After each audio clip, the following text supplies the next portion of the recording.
Kinilig daw si Kapuso Primetime Queen Marian Rivera sa sweetness ng fans niya sa Vietnam. Fresh from Vietnam, ever-glowing si Kapuso Primetime Queen Marian Rivera in an olive green bodycon dress na dumalo sa opening ng ine-endorsong beauty clinic sa Pampanga.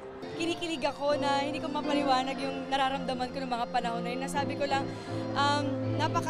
napaka-blessed ko para maka-experience ng ganito sa ibang bansa. 2013 nang huling bumisita si Marian sa Vietnam. Kilala siya roon ng Vietnamese fans dahil ipinalabas doon ang mga pinagbidahan niyang kapuso serye, kabilang ang Jezebel.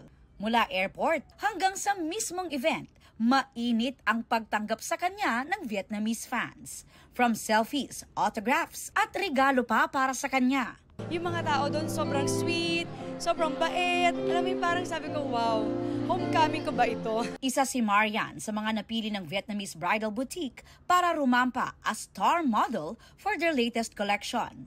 Maladyosa sa runway si Kapuso Primetime Queen in a stunning wedding gown. Ang Vietnamese brand din daw ang isinuot niyang dress nang mag-renew sila ng wedding vows ni Ding Dong Dantes on their 10th anniversary. Napansin daw ito ng Vietnamese designer kaya inimbitahan siya sa kanilang fashion event.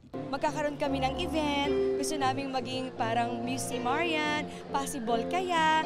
Parang sabi ko naman, bakasyon yung kids kasi for 1 week. Sabi ko, ay, baka God's will kasi bakasyon yung mga kids. Sabi ko, sige, try ko, gawin ko. Nakasama rin niya sa Pampanga ang iba pang kapwa Kapuso endorsers na sina Barbie Forteza, Rocco Nacino at Beatrice Luigi Gomez. Aubrey Carampel, updated sa Showbiz Happenings.